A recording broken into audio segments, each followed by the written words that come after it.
सामने मैं एक देवी दूध पचरा लेकर आए हैं। अगर अच्छा लगेगा तो लाइक सब्सक्राइब जरूर कर दीजिएगा।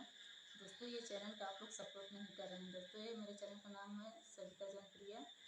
दोस्तों आप लोग भरपूर सपोर्ट कीजिए। अगर जो गलती है कमेंट बॉक्स में जरूर। रात रुको मैया सवेरे चली जाना, रात रुको मैया सवेरे चली जाना।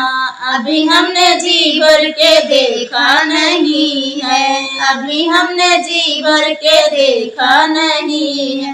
दौड़ी दौड़ी जाऊं मैया सुनार के दुकान में, दौड़ी दौड़ी जाऊं मैया सुनार के दुकान में। अभी हमने टीका मंगाया नहीं है, अभी हमने टीका मंगाया नहीं है। रात रुको मैया सवेरे चली जाना, रात रुको मैया सवेरे चली जाना।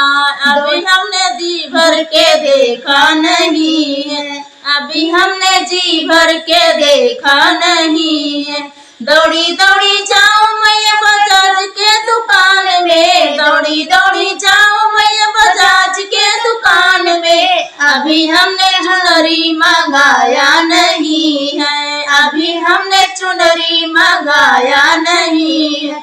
रात रुको मैया सवेरे चली जाना, रात रुको मैया सवेरे चली जाना। अभी हमने जी भर के देखा नहीं है, अभी हमने जी भर के देखा नहीं है। दौड़ी दौड़ी जाऊं मैं पटहर के दुकान में, दौड़ी दौड़ी जाऊं मैं पटहर के दुकान में। अभी हमने सिंदूर मंगाया नहीं है, अभी हमने सिंदूर मंगाया नहीं है। रात रुको मैया सवेरे चली जाना, रात रुको मैया सवेरे चली जाना।